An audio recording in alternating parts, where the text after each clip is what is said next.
Assalamualaikum warahmatullahi wabarakatuh. Waalaikumsalam warahmatullahi wabarakatuh. Innal hamdalillah nahmaduhu wa nasta'inuhu wa nastaghfiruh wa na'udzu billahi min shururi anfusina wa min sayyiati a'malina. Man yahdihillahu fala mudilla lahu wa man yudlilhu fala hadiya lahu. Asyhadu an la ilaha illallah wahdahu la syarika lahu wa asyhadu anna Muhammadan 'abduhu wa rasuluh la nabiyya ba'dahu amma ba'd. Ikhwani wa akhawati, afani Allah wa iyyakum ajma'in. Malam ini kita bahas tema pokok-pokok dari manhaj salaf. Kalimat manhaj salaf sering kita dengarkan, dan insyaallah ta'ala kita adalah orang-orang yang berintisab, menisbatkan diri kepada manhaj tersebut. Oleh karena itu kita penting mengetahui apa saja pokok-pokok yang ada di dalam manhaj salaf tersebut, sehingga seseorang dianggap kokoh ada di dalamnya, dan agar kita tidak serampangan memvonis dan menuduh orang lain keluar dari manhaj salaf tersebut, maka harus kita mengenal kaidah-kaidah atau pokok-pokok apa saja yang merupakan materi atau isi dari manhaj salaf itu. Yang pertama,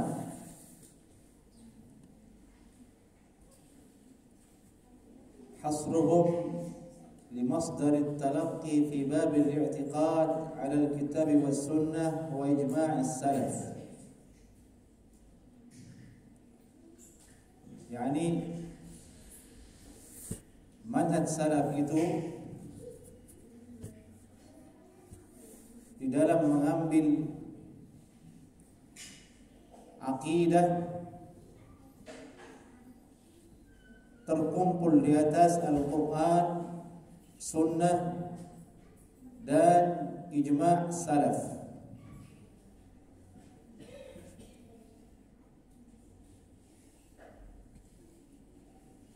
Ini yang pertama. Dalam mengambil akidah atau talaqqi, mengambil sumber akidah, manhaj salaf itu berasal dari Al-Quran, As-Sunnah, dan ijma'us salaf.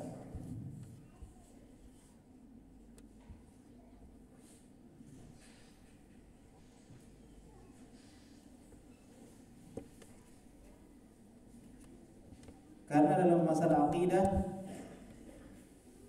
tidak bisa seseorang mengambilnya dari pendapat, dari mimpi, dari warisan orang tua, atau dari aturan kelompok tertentu. Tidak. Akidah itu perkara ghaib, tidak bisa kita ketahui, tidak bisa kita kenal kecuali melalui wahyu, yaitu Al-Quran, dan wahyu yang merupakan sunnah Nabi SAW dan ijma' as-salaf. Atau dengan bahasa singkatnya, akidah itu tidak bisa diambil kecuali dengan tauqifiyah. Urusannya tauqifiyah, bergantung dengan apa yang ada dalam Al-Quran, Sunnah, dan ijma'us salaf.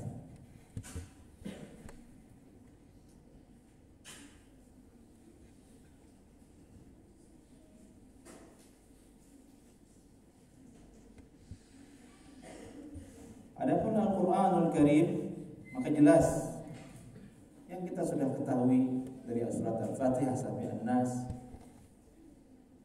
diturunkan oleh Allah Subhanahu wa taala melalui malaikat Jibril alaihi salam, diterima oleh Rasulullah sallallahu alaihi wasallam, kemudian didakwahkan kepada umat.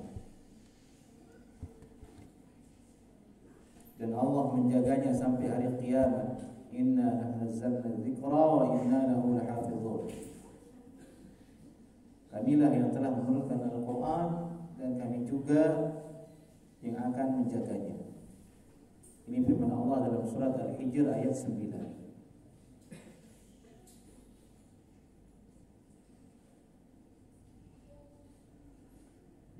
Adapun as-sunnah yang dia merupakan masdar kedua setelah Al-Quran Al-Karim adalah apa-apa yang telah tetap dari Nabi SAW berupa ucapan, berupa perbuatan, berupa takrir, yang dimana di hari ini telah terbukukan dalam kutubut tis'ah yang ada, Sahih Bukhari, Sahih Muslim, Sunan Abu Dawud, Sunan An-Nasai, Sunan At-Tirmidzi, Ibnu Majah, Musnad Imam Ahmad, Ad-Darimi, dan yang lainnya. Ada Musannaf, ada Mustadrak, sangat banyak.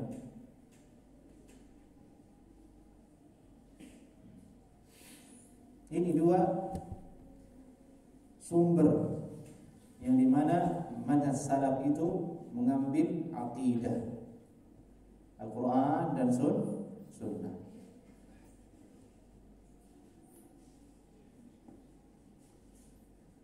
Yang ketiga adalah ijma'.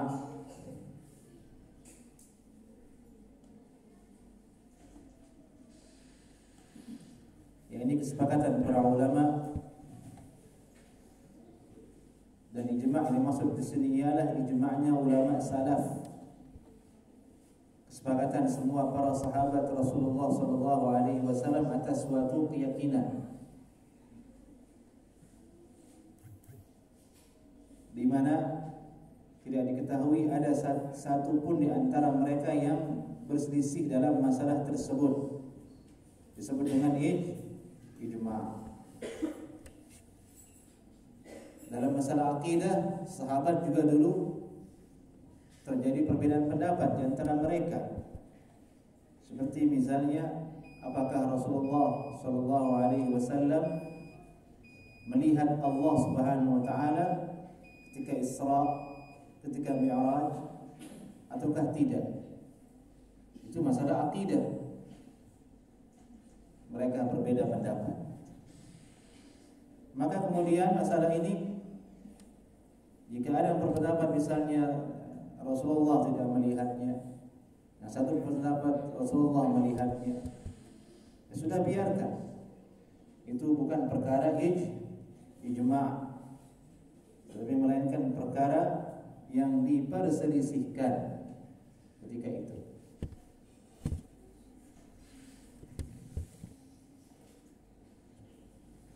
Ijma' salaf dalam akidah misalnya adalah mereka bersepakat bahwa pelaku dosa besar itu tidak dikatakan kafir, tapi dia muslim, imannya kurang. Itu contoh. Di mana semua sahabat berkeyakinan seperti itu, dinukil. Jadi kesepakatan para sahabat dan diterima oleh ulama tabi'in sampai hari ini.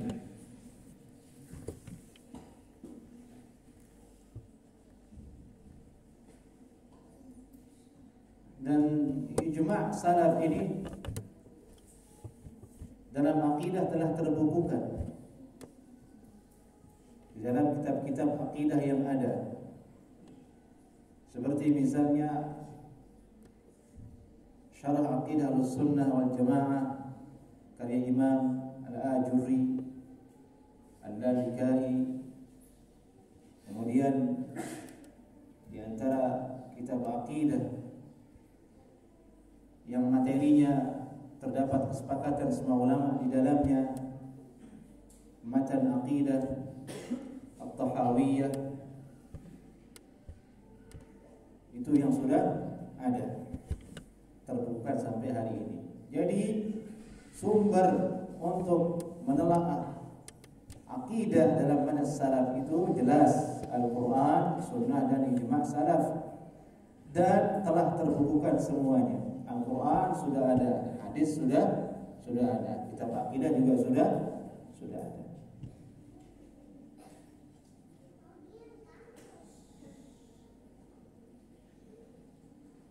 Ada banyak dari dalam Al-Quranul Karim yang menunjukkan bahwasanya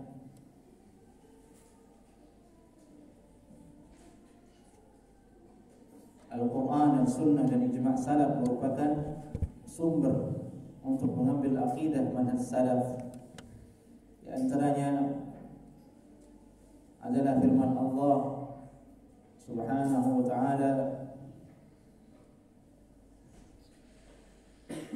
Ya ayyuhalladzina amanu athi'u Allah wa athi'ur rasul wa ulil amri minkum fa in tanaza'tum fi shay'in farudduhu ila Allah war rasul in kuntum tu'minuna billahi wal yawmil akhir dzalika khairun wa ahsanu ta'wila.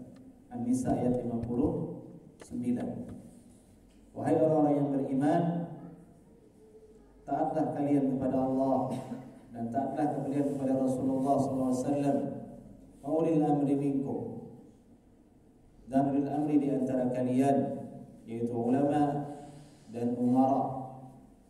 Fa in tanaza'tum fi syai', dan jika kalian berselisih dalam suatu perkara, farudduh ila Allah wa Rasul, kembalikan kepada Allah dan Rasul. Kembali kepada Allah maksudnya kepada Al-Quran, kembali kepada Rasul maksudnya ke sunnah Nabi sallallahu alaihi wasallam. Ini jelas menunjukkan bahwasanya sumber untuk mendapatkan akidah yang sesuai dengan manhaj salaf itu adalah Al-Quran dan Sunnah. Adapun ijma' salaf disebutkan secara isyarat oleh para ulama dalam firman Allah Subhanahu wa ta'ala, "Wa man yushaqiqir rasul min ba'di ma tabayyana lahul huda wa yattabi' ghayra sabilil mu'minin nuwallihi ma tawalla wa nuslihi jahannam wa sa'at masira." Ini firman Allah dalam surat An-Nisa ayat 115. Siapa saja yang menyelisihi Rasul min ba'di ma tabayyana lahul huda, setelah menjadi nampak jelas baginya petunjuk kebenaran, wa yattabi ghayra sabilil mu'minin, kemudian dia mengikuti jalan selain orang-orang yang beriman. Orang beriman maksudnya di sini para sahabat. Jadi menyelisihi cara beragamanya para sahabat. Diancam oleh Allah, nuwallihi ma tawalla wa nuslihi jahannam wa sa'at masira. Diancam dengan neraka jahannam oleh Allah Subhanahu wa ta'ala. Oleh karena itu, sekte Khawarij dulu yang ada di zaman sahabat dikatakan ahli bid'ah oleh ulama karena mereka menyelisihi cara para sahabat Rasulullah sallallahu alaihi wasallam dalam beraqidah, dalam berkeyakinan.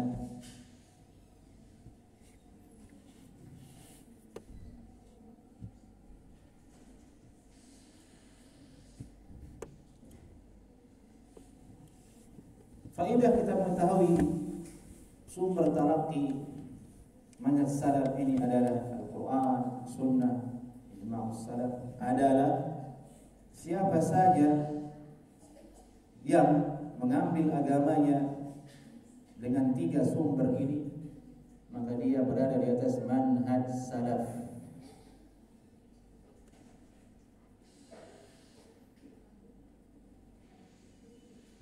Tidak boleh dikeluarkan dari manhaj salaf kecuali dengan perkara yang telah dinyatakan oleh ulama merupakan perkara yang bisa mengeluarkan seseorang dari manhaj salaf tersebut. Kenapa? Karena sumber rujukannya adalah rujukan manhaj salaf, Al-Quran, Al-Hadis, Ijma'.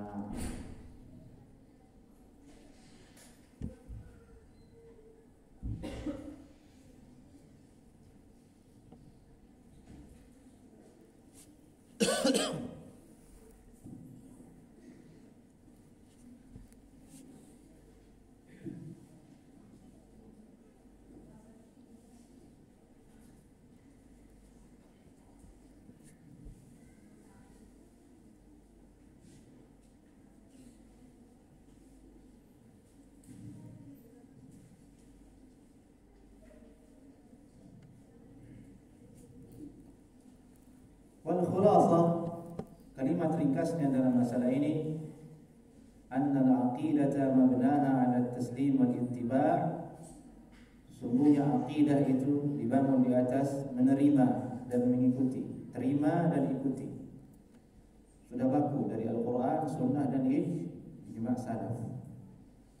Terima dan ikuti. At-taslimu lillah, diserahkan diri kita kepada Allah. Wal-ittiba' lirrasul, ikuti Rasulullah sallallahu alaihi wasallam. Thumma ijma'us salaf ridwanullahi alaihim, dan kesepakatan para sahabat. Imam Az-Zuhri berkata, min Allah azza wa jalla ar-risalah, risalah atau agama ini berasal dari Allah. Wa ala Rasul sallallahu alaihi wasallam al-balagh, Rasulullah hanya menyampaikan. Wa alaina taslim, kewajiban kita adalah menerima.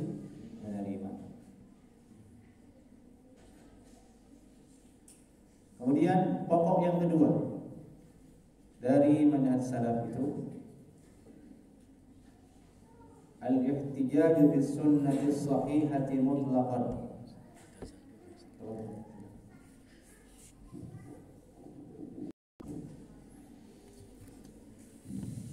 Baik. Yang kedua, sumber pengambilan agama dalam manhaj salaf adalah berdalil dengan hadis yang sahih mutlaqan. yakni kapan saja dan di mana saja kita temukan dalil dari hadis Nabi sallallahu alaihi wasallam dan dia sahih, maka secara umum sah dijadikan sebagai dalil atau hujjah.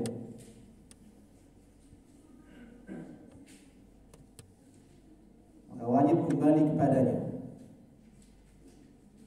Dan hadis yang sahih ini terbagi jadi dua. Satu mutawatir, dua disebut dengan khabarul ahad. Pertama hadisun mutawatirun, tsani hadisun ahadun.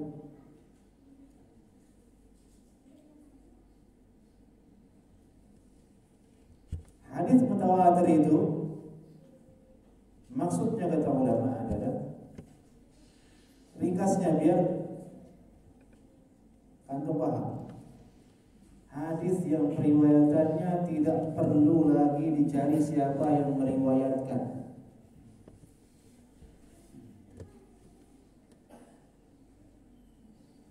Tidak perlu ditanya ini riwayat siapa.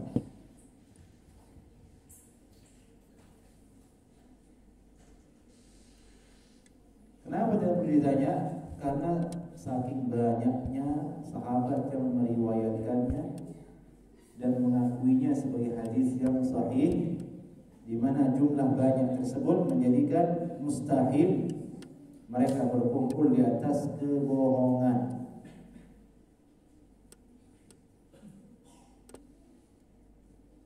Itu namanya mutawatir. Hadis mutawatir itu kalau ditolak bahaya. Orang bisa kufur karena sama artinya dia menolak nusus yang senilai dengan Al-Qur'anul Karim, sama-sama mutawatir. Diulangi. Mutawatir itu artinya hadis yang periwayatannya sangat banyak, di mana jumlah banyak tersebut menutup celah dari tuduhan adanya kedustaan dan kebohongan. Tidak ada, karena saking banyaknya yang meriwayatkannya.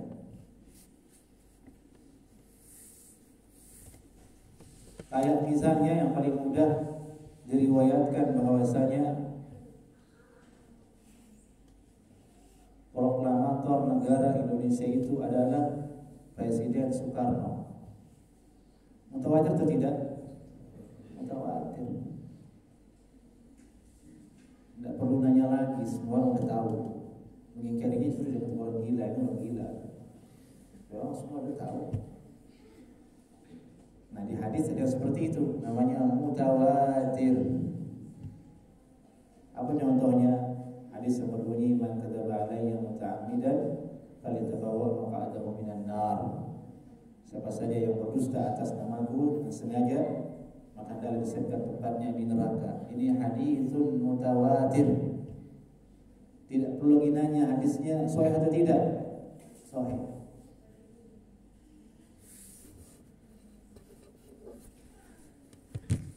Yang kedua disebut dengan haditsun ahad.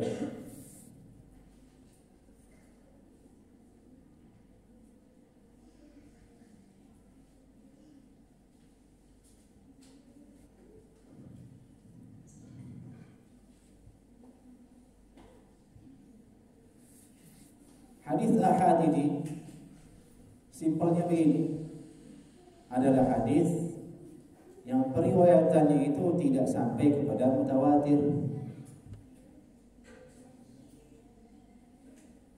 Hadis yang periwayatannya tidak sampai kepada mutawatir. Kadang rawinya cuma satu, kadang dua, kadang tiga, tapi tidak sampai ke level mutawatir. Disebut dengan haditsun ahad. Nah, ulama Ahlus Sunnah wal Jamaah menetapkan bahwasanya kedua macam hadis ini, baik yang mutawatir maupun yang ahad, digunakan oleh ulama salaf, digunakan oleh para sahabat sebagai dalil dan sah dijadikan sebagai sumber rujukan beragama. Itulah manhaj salafus saleh, mengambil, mengamalkan, menjadikan hadis mutawatir dan hadis yang ahad sebagai dalil dan hujjah. Kenapa ini dibahas oleh ulama? Karena ada sekelompok orang menolak hadis yang ahad, hadis yang ahad untuk menetapkan masalah akidah. Sementara manhaj salaf, caranya salafus salih dulu dalam mengambil rujukan agama, mengambil dari keduanya, baik yang mutawatir maupun yang ahad. Kalau ada satu sahabat yang berkata begini, saya dengar dari Nabi, mereka terima. Tidak mensyaratkan harus 10 orang, harus 100 orang yang berkata dulu, yang mendengarnya dari Nabi baru saya terima. Tidak.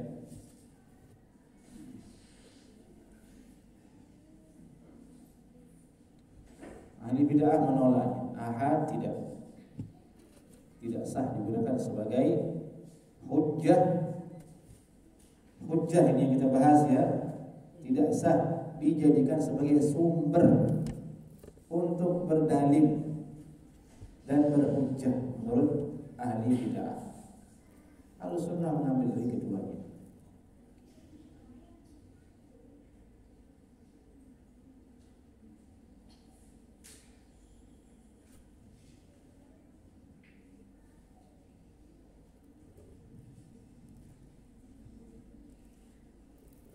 Sekarang kita lihat apa saja masalah-masalah akidah yang sumbernya itu berasal dari hadis ahad dalam akidah Ahlussunnah wal Jamaah dari manhaj salaf. Contohnya misalnya al-imanu bi su'ali munkarin wa nakirin fil qabri. Iman terhadap pertanyaan munkarun wa nakir. Dua malaikat munkar dan nakir dalam kubur. Itu hadisnya tidak mutawatir, tapi hadis ahad.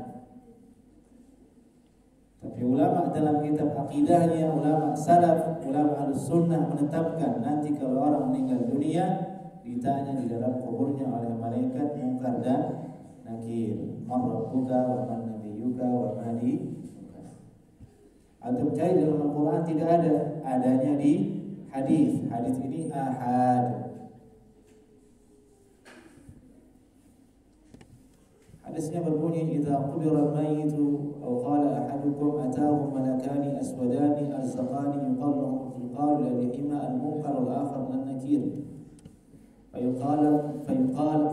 fayaqulani ma kunta taqul fi hadha ar-rajul.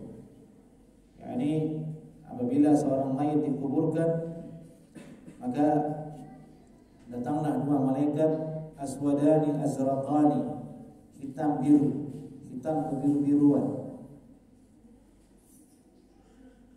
Disebut salah satunya bernama Munkar dan yang lain namanya An-Nakir.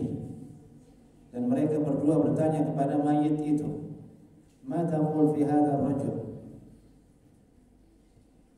Yani dua malaikat ini menampakkan sosok Rasulullah sallallahu alaihi wasallam kepada orang itu.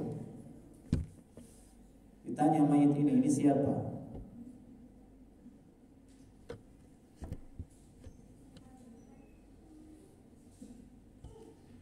Dan seterusnya. Kalau dia mengatakan itu Rasulullah Nabi Muhammad, saya beriman dulu kepadanya, dibuatkan dia pintu surga. Kalau dia ingkari, dibuka pintu neraka. Ini hadisnya ahad, dikeluarkan oleh Imam At-Tirmidzi dari Abu Hurairah radhiyallahu taala anhu, dinilai sahih oleh Imam Al-Albani rahimahullahu taala dan ulama yang lainnya.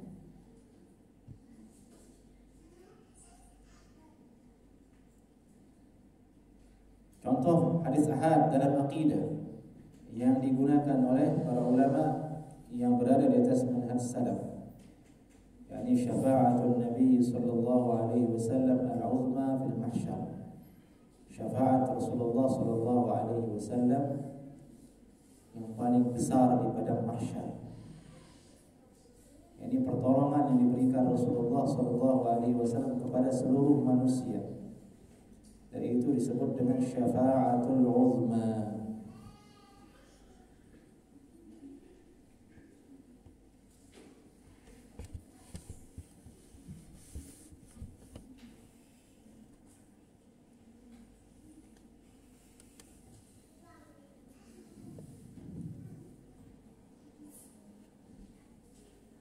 Hadisnya ada dalam Musnad Imam Ahmad dan juga Imam Bukhari dan Muslim. Hadis yang sahih tapi tidak sampai kepada mutawatir. Nabi sallallahu alaihi wasallam bersabda, "Ana sayyidun nasi yaumal qiyamah." Aku adalah sayyid. Dari itu ulama mengatakan boleh mengatakan sayyidina di dalam awal salat. Ada Rasulullah yang bersabda seperti itu, "Ana sayyidu an-nas yaumil qiyamah." Aku adalah penghulu, pemimpin semua manusia pada hari kiamat. Dalam riwayat yang lain disebutkan bahwasanya tidak ada nabi yang berani memohon kepada Allah supaya hisabnya manusia dipercepat. Tidak ada kecuali Rasulullah sallallahu alaihi wasallam. Semua nabi diminta oleh orang-orang untuk engkaulah nabi. Nabi Adam diminta, silakan Nabi Adam, kau adalah bapak kami. Allah ciptakan engkau dengan kedua tangan Allah Subhanahu wa taala.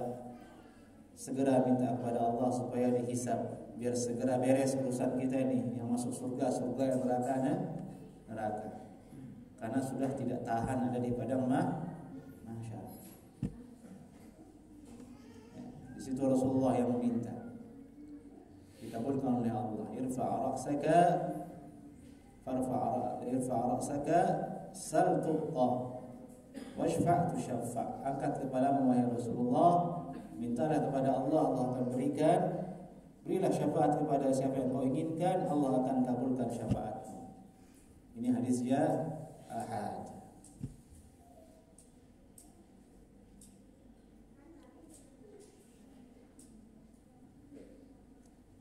Contoh lainnya adalah dalam akidah hadis ahad diterima oleh ulama masalah bahwasanya keimanan orang yang mati dalam keadaan melakukan dosa besar tidak kekal di dalam api neraka. Al-imanu bi anna ahlal kabair la yukhalliduna fin nar. La yukhalladuna fin nar.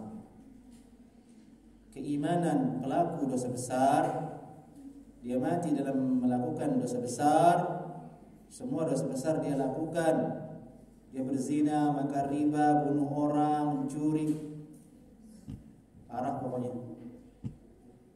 Dia mati dalam keadaan beriman, meskipun dia belum taubat, tapi dia punya iman. Saya beriman, dia tidak syirik. Bagaimana hukumnya, kekal atau tidak dalam api neraka? Tidak kekal.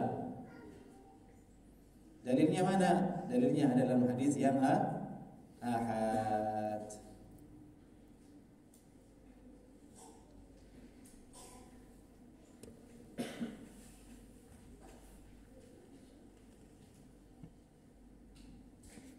Masalah lainnya adalah apa bunyi hadisnya tadi itu? Afwan. Syafaati li ahlil kabair min ummati, kata Nabi sallallahu alaihi wasallam. Ini hadis dalam riwayat Ahmad dan Abu Dawud dan At-Tirmidzi. Hadisnya sahih tapi dia ahad. Syafaati li ahlil kabair min ummati. Syafaatku itu berlaku untuk orang-orang yang melakukan dosa besar di dunia di kalangan umat. Ditolong oleh Nabi sallallahu alaihi wasallam. Dari itu kita disuruh banyak-banyak salawat, sering-sering salawat, cintai Rasulullah, disuruh kita cinta sama Nabi lebih dari segala-galanya. Kita ini banyak dosa, masing-masing kita ini mungkin pernah ada yang terjatuh kepada dosa besar. Dia makan riba, dia berzina, dia bunuh orang, dia mencuri dan lain sebagainya. Nanti di akhirat siapa yang tolong kita? Itu diberikan syafaat oleh Nabi. Syafaati li ahlil kabair min ummati. Ini hadisnya ahad. Hadisnya ahad, bukan mutawatir tapi digunakan sebagai hujjah. Dan itulah manhaj salaf.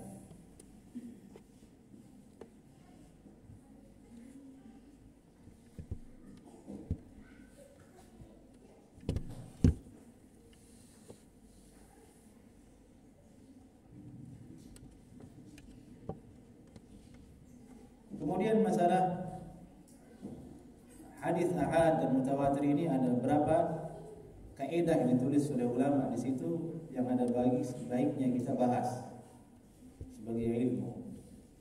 Pertama, kaidah yang pertama, anna khabar al-wahidi idza ihtaffat bihi al-qara'inu afada al-ilm al-qati'.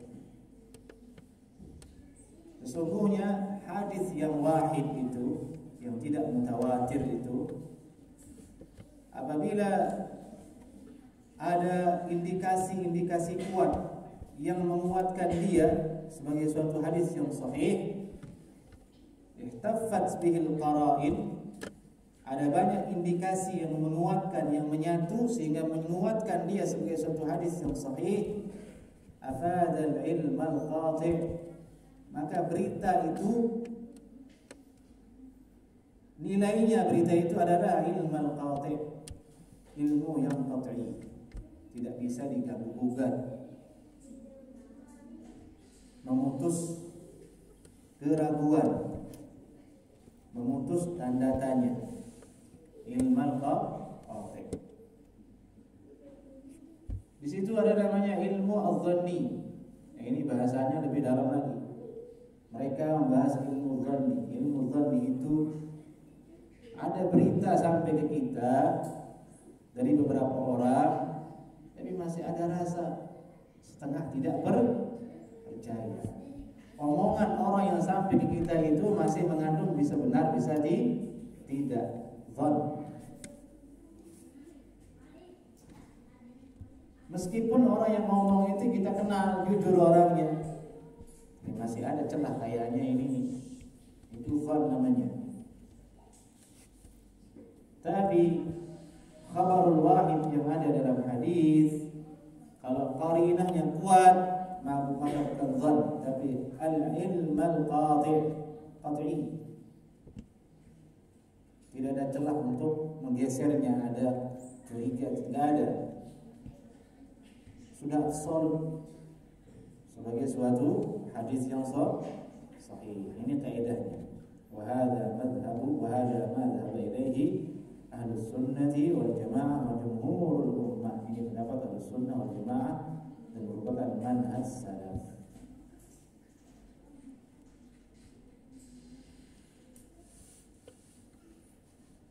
Dalam hal ini ada perkataan Syekhul Islam Ibnu Taimiyah rahimahullahu taala dalam kitabnya Majmu' al-Fatawa, "Walihada kana jumhur ahli al-ilmi min jami' al-tawaif ala anna khabar al-wahid idza talaqqathu al-ummah bil qabul tasdiqan lahu aw 'amalan bihi annahu yujibu al-'ilm."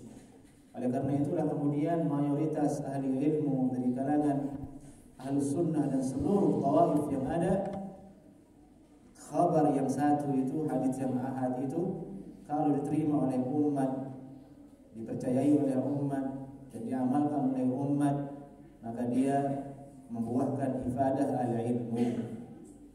Itu perkataan Syekhul Islam Ibnu Taimiyah rahimahullahu ta'ala.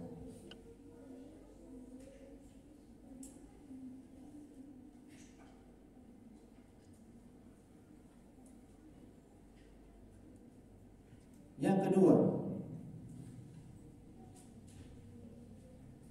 anna khabar ini kaidah yang kedua, anna khabar al-wahid idza tajarrada 'anil qara'in. Hadis yang ahad itu, cerita yang satu datang dari satu orang. Ini satu sahabat.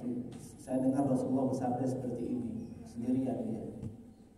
Itu kan satu orang. Wahid, itu namanya wahid, satu orang. Idza tajarrada 'anil qara'in, kalau tidak ada indikasi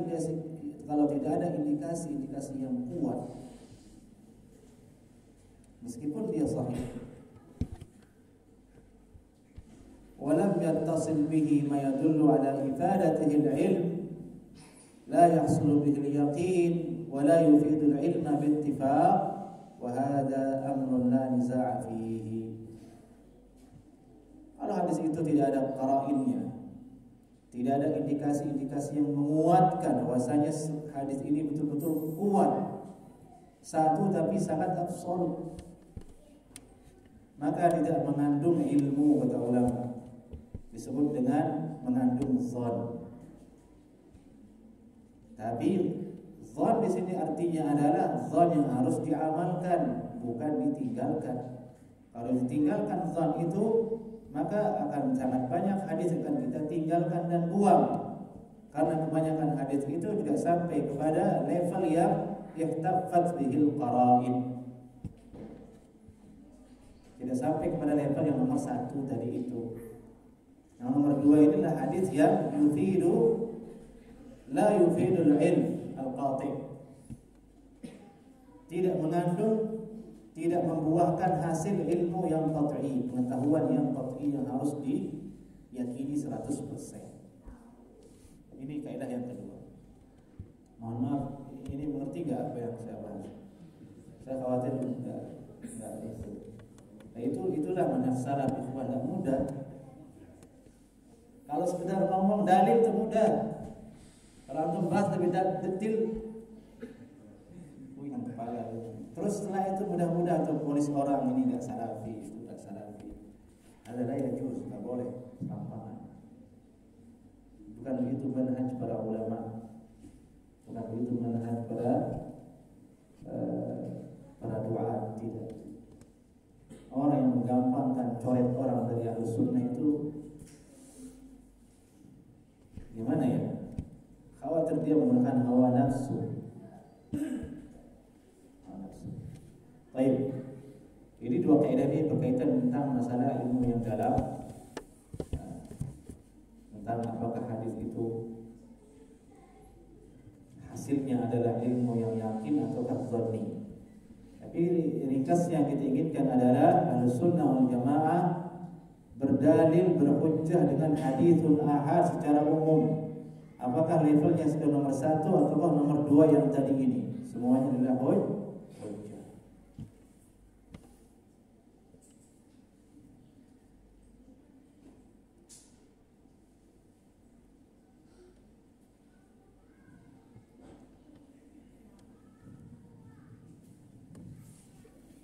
Kemudian kita sampai ke kaidah berikutnya yang paling sering kita dengarkan, yaitu memahami nusus, memahami naskah-naskah yang ada dalam Al-Quran, naskah-naskah yang ada dalam hadis di atas pencerahan pendapat ulama salaf dan tafsir mereka. Ini manhaj salaf menurut ulama dalam mengambil sumber agama. Hendaklah pemahamannya itu menggunakan sorotan, menggunakan pencerahan yang berasal dari pemahaman ulama salaf, itu para sahabat dulu.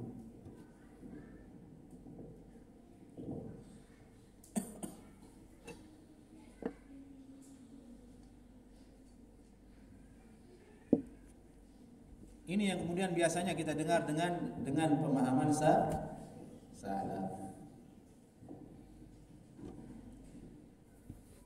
Ringkasnya, dengan pemahaman salaf ini maksudnya tidak lain adalah kembali kepada apa yang disepakati oleh para sahabat, ijma'us salaf dulu itu. Ulangi lagi. Yang dimaksud dengan pemahaman salaf itu adalah kembali kepada pemahaman yang telah disepakati oleh semua sahabat sebagai satu pemahaman, ijma'. Berarti ini kembali kepada yang 3 dari awal tadi, Al-Quran, Sunnah dan ijma' salaf.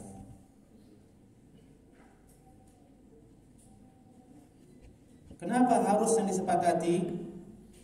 Karena kalau pendapat individu dari sahabat saja, satu orang berpendapat A dari kalangan sahabat, yang satu mengatakan B, berarti beda. Orang datang setelahnya mengatakan saya mengambil yang B, kemudian mengatakan inilah manhaj salaf. Terus nasibnya yang A bagaimana? Itu pendapat salaf juga. Berarti dikatakan itu adalah pendapat individu ulama salaf, bukan manhaj salaf.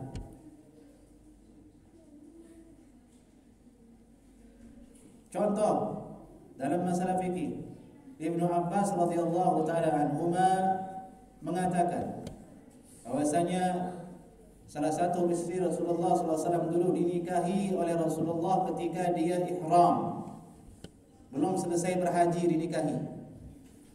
Sementara hadis yang lain mengatakan tidak boleh orang berhaji itu menikah dan dinikahi. Dan ini pendapat semua sahabat. Dan mereka mengatakan Maimunah itu dinikahi setelah ihram. Ibnu Abbas mengatakan dalam keadaan ihram. Sama-sama pendapat, tapi sama tidak pendapat ini? Tidak sama, tidak disepakati. Maka berarti dua pemahaman ini tidak dianggap sebagai manhaj salaf, sehingga ada orang mengatakan ini pemahaman salaf. Iya, memang itu Ibnu Abbas pemahaman salaf, tapi ini juga pemahaman salaf juga. Terus bagaimana? Di situ orang harus berlapang dada, tidak boleh dia mengklaim pendapatnya lah yang manhaj salaf. Kalau seperti itu caranya beragama, berarti dia justru menyelisihi manhaj Ahlus Sunnah wal Jamaah. Oleh karena itu ulama dalam fikih luas mengutarakan pendapat ulama dari kalangan sahabat maupun tabi'in. Yang dikatakan sebagai manhaj salaf dalam pemahaman salaf itu sendiri adalah yang disepakati oleh mereka, sehingga kalau keluar darinya menyelisihi sunnah, menyelisihi manhaj.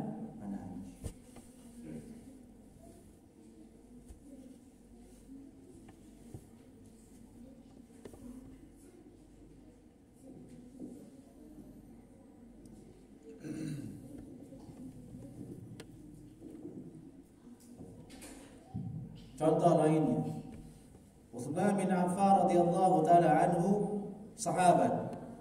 Salah atau tidak? Salah atau tidak? Salah. Beliau membuat azan yang pertama. Dulu azan hanya satu, berada di menara. Begitu Rasulullah SAW akan muncul naik ke mimbar, dia azan. Ditambah oleh Utsman bin Affan radhiyallahu taala anhu. Azan yang pertama, jadi 2 kali azan. Dulu di zaman sebelum Utsman, siapa? Umar bin Khattab, azannya sekali. Berarti ada 2 ini sahabat beramal. Satu azannya sekali, satu azannya 2 kali. Terus yang mana yang manhaj salaf? Dua-duanya manhaj salaf. Tidak boleh antum mengklaim ini. Karena Utsman bin Affan radhiyallahu taala anhu telah direkomendasikan oleh Rasulullah, "Alaikum bi sunnati wa sunnatil khulafa ar-rasyidin al-mahdiyyin." Peganglah kalian dengan khulafa yang rasyidin ini, yaitu Abu Bakar, Umar, Utsman dan Ali.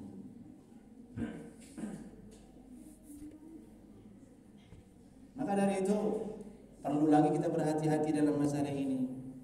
Banyak kadang oknum mengatakan ini pemahaman salaf, tapi kalau kita cross check di kitab, itu bukan pemahaman salaf, itu pemahaman dia pribadi.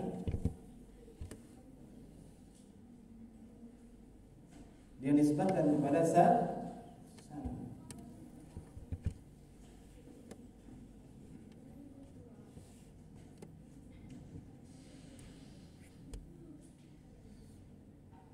Dan inilah yang menjadi salah satu penyebab banyaknya perpecahan dan saling tahzir. Gara-gara suka mengklaim pemahaman pribadinya adalah pemahaman salaf. Padahal masalah itu masalah khilafiyah sejak di zaman para sahabat Rasulullah sallallahu alaihi wasallam.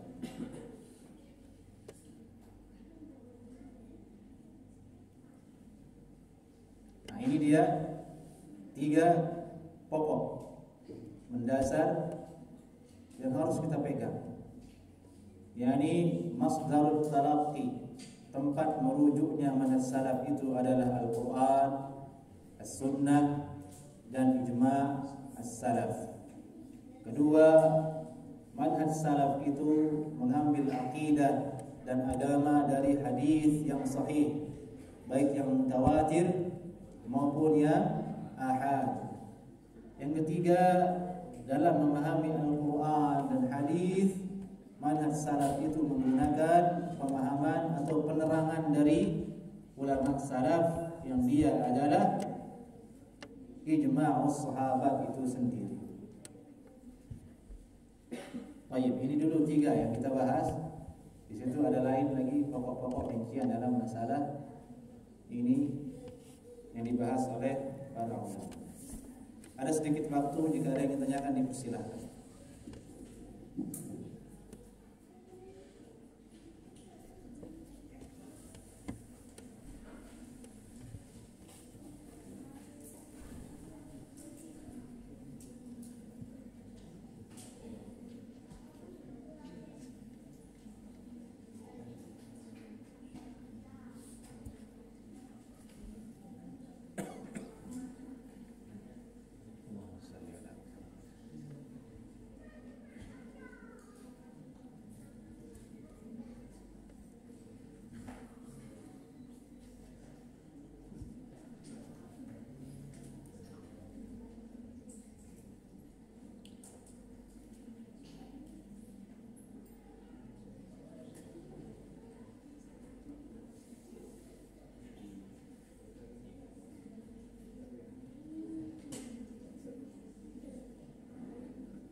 Baik, ini tanyakan ikhwah.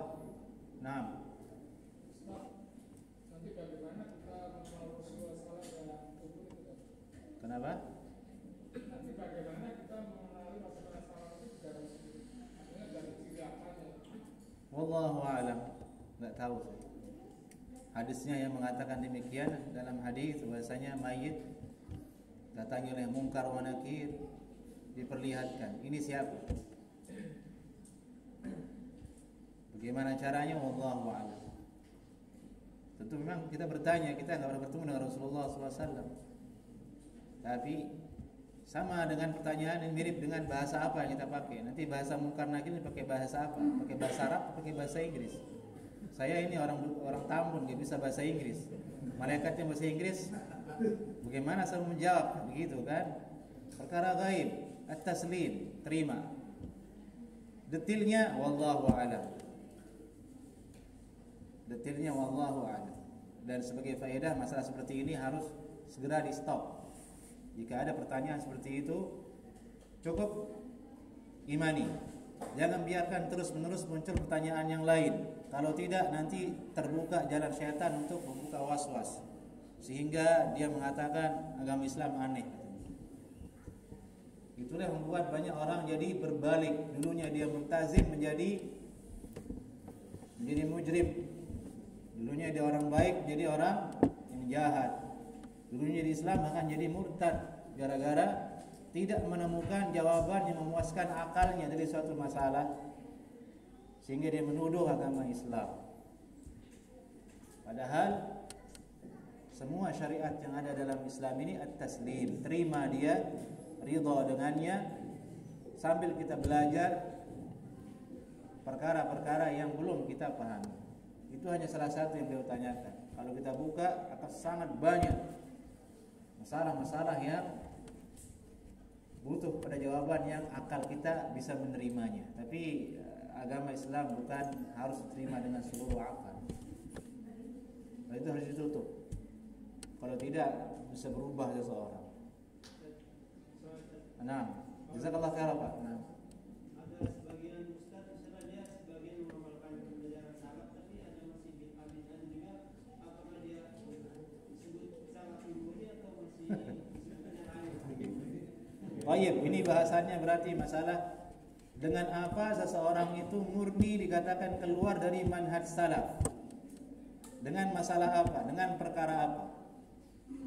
Karena ikhrajun nas minas sunnati azim. Yani mengeluarkan orang dari sunnah Rasulullah, dari manhaj salaf itu perkara yang berat, tidak mudah. Tidak mudah. Seseorang kalau dia berada di dalam tiga pokok ini, Al-Quran, hadis, menerima sunnah yang tadi kita jabarkan, dan dia berusaha menyesuaikan amalannya dengan salafus saleh, berarti dia berada di atas manhaj salaf. Tinggal dilihat bagaimana penyelisihannya. Kalau yang penyelisihannya dalam masalah akidah, seperti misalnya dia mengatakan orang yang melakukan dosa besar hukumnya kafir, boleh dibunuh. Ini bukan ahlus sunnah, keluar dari manhaj salaf. Meskipun yang lain dia berada di atas manhaj salaf. Contohnya seperti Khawarij tadi. Khawarij itu paham Al-Quran, berdalilnya justru dengan Al-Quran. Inil hukmu illa lillah, berdalilnya dengan hadis Rasulullah. Tapi pemahamannya terhadap perkara tersebut menyelisihi semua para sahabat. Dari itu Khawarij tidak ada satupun sahabat Nabi yang ada di antara mereka, menunjukkan pemahaman mereka itu menyimpang. Meskipun masdar talaqinya itu Al-Quran dan Sunnah, dihukumi dia sebagai ahli bid'ah.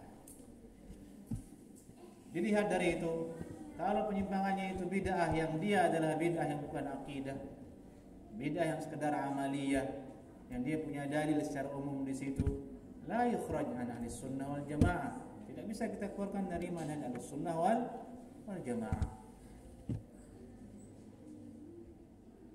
Dia adalah saudara kita di atas manhaj salaf, hanya perbedaannya beda dalam masalah ini. Misal kunut subuh. Misal yang paling dekat kunut subuh. Antum kan diajarkan kunut subuh hukumnya bagaimana yang terus menerus. Ini hukumnya bid'ah. Iya kan? Nah, sekarang antum lihat saudara antum, kunut subuh bid'ah. Ahlus sunnah atau tidak? Dia ahlus sunnah. Dia hanya keliru dalam masalah itu. Kita berbeda pendapat dalam masalah tersebut. Kalau kita keluarkan orang hanya gara-gara kunut dari Ahlus Sunnah wal Jamaah, bagaimana nasibnya Imam Syafi'i? Imam Syafi'i itu yang mengatakan sunnah kunut subuh itu, bukan bapak saya, bukan bapak antum. Imam Syafi'i yang gurunya semua guru. Makanya harus hati-hati. Kalau dia masalah yang fiqhiyah, penyelisihannya masalah fiqhiyah, masalah yang dulu tidak ada di zaman salaf, tapi dia berusaha untuk mendekatkan diri kepada salaf, kemudian dia keliru di situ, disebut dia berada di atas manhaj Ahlus Sunnah wal Jamaah manhaj salaf, tapi dia keliru dalam masalah tersebut, tidak dikeluarkan dari manhaj salaf. Nah, barakallahu. Asy'ariyah. Ibnu Taimiyah rahimahullahu taala menghukumi Asy'ari itu adalah Ahlus Sunnah wal Jamaah di kalangan di mana mayoritasnya adalah ahli bid'ah di situ. Maka mereka adalah Ahlus Sunnah wal Jamaah. Ini ada sekumpulan masyarakat di satu daerah. Di situ semuanya ahli bid'ah. Ada Asy'ari di situ. Maka di situ Asy'arilah Ahlus Sunnah wal Jamaah. Itu keterangan Ibnu Taimiyah rahimahullahu taala. Dan hati-hati membahas masalah ini. Ketika membahas masalah Asy'ari ini di Ahlus Sunnah atau tidak, hati-hati. Itu hanya dibahas di majelis tertentu, majelis tertutup, majelis kitab. Kalau diumbar seperti ini nanti khawatir ada yang motong, bahaya. Ini bisa didemo di sekolah. Jadi intinya berhati-hati. Kita mengenal manhaj salaf ini untuk menyelamatkan diri, bukan untuk memvonis. Ini harus diingat. Kita pelajari pokok manhaj salaf itu untuk menjaga diri dan mendakwahkannya, bukan dijadikan sebagai senjata untuk main vonis. Tidak, berbahaya. Kalau itu dibuka bahaya sekali. Itulah yang menunjukkan tahzir ini, tahzir itu. Nanti ujung-ujungnya sesama dia saling tahzir. Itu yang terjadi. Karena sudah bosan tahzir yang di luar, tidak ada lagi yang ditahzir. Temannya sendiri, tahzir dia. Ini bahaya ini. Kalau seperti itu, apa yang tersisa dari keutuhan umat Islam? Tidak ada berarti. Saling tahzir, tidak ada yang selamat. Tahzir ini, tahzir itu, tahzir ini, tahzir itu. Akhirnya yang paling selamat dia sendiri. Nanti ujungnya lama-lama gurunya sendiri dia tahzir. Ini tentu tarbiyah yang salah dan keliru. Tidak seperti itu para ulama dalam bermanhaj, para sahabat dalam bermanhaj. Asy'ariyah kesalahannya disorot oleh para ulama. Karena Asy'ariyah ini termasuk kelompok yang besar di kalangan umat. Bukan 1, 2, 3 orang. Mereka punya kitab Al-Asy'ariyah Ahlus Sunnah wal Jamaah. Ditulis oleh sekelompok ulama yang mereka adalah kredibilitas di bidangnya. Ulama dari Mesir, dari ini, dari itu ngumpul buat kitab namanya Asy'ariyah Ahlus Sunnah wal Jamaah. Muncul kitab bantahan ditulis oleh ulama dari Saudi dan lain sebagainya. Asy'ariyah fi mizan Ahlus Sunnah wal Jamaah. Dua-duanya punya pengikut. Sekarang kalau kita buka ini Asy'ariyah ahli bidah atau tidak. Nanti juga Asy'ariyah berkata begitu. Itu yang Salafi Wahabi ini ahli sunnah atau tidak? Sudah, enggak akan ada hadis. Jadi itu bab tahdzir ini kita stop dulu. Ini bukan zamannya. Sekarang zamannya untuk berlemah lembut dalam berdakwah. Banyak orang di luar sana itu tidak sholat. Banyak perempuan itu tidak berjilbab. Antum keluar sedikit, antum temukan ratusan perempuan tidak berjilbab. sudah keadaan buruk seperti itu masih antum ingin bahas tahdzir, ini ada yang salah ini berarti. Karena masalah tahdzir itu kuat dulu di zaman sahabat karena Islam tegak di situ, semua syariat tegak di situ, sehingga tahdzir dan hajar itu diamalkan. Tapi kalau keadaan seperti ini bukan lagi bid'ah ya, kekufuran sangat nyata terjadi di depan mata kita. Agama dilecehkan, sunnah dilecehkan.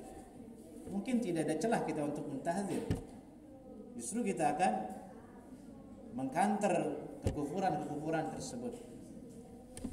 Tapi itulah yang terjadi. Jadi wallahu a'lam. Barakallahu fiik. Nah.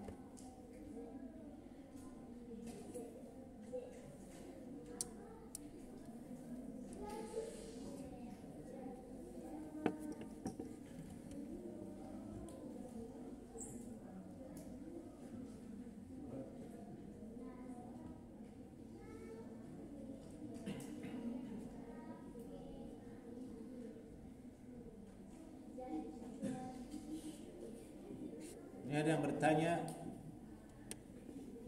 penggunaan garis bawah di bawah tulisan untuk memperjelas ini yang dimaksud supaya kalimatnya menjadi jelas. Apakah termasuk tasyabuh dengan orang kafir? Oh, ini masalah pernah ditanyakan ke Syekh Albani rahimahullahu taala. Syekh Albani rahimahullahu taala beliau berpendapat bahwasanya menggunakan garis di bawah tulisan itu, garis bawah, tasyabuh dengan orang kafir. Itu menurut pendapat beliau. Ya, pendapat ulama silahkan diamalkan, bisa jadi, tapi mungkin itu terlalu luas kalau dikatakan tasyabuh. Lah ini tulisan Latin ini sendiri kan sudah tasyabuh. Dari mana datangnya Latin ini, abjad Latin ini jemaah? Punya siapa ini? Dan kita menggunakannya pakai nulis kitab lagi, buku agama kita terjemah tulisannya begini. Maka ini lebih utama untuk dikatakan tasyabuh daripada sekedar garis bawah.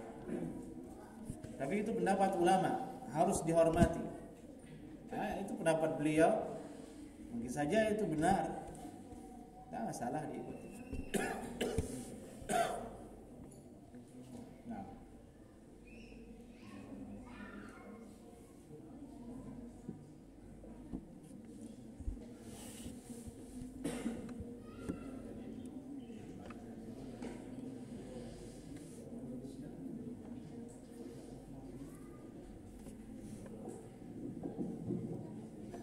Cukup ya, sudah setengah 9. Takutnya kemalaman. Qul qouli hadza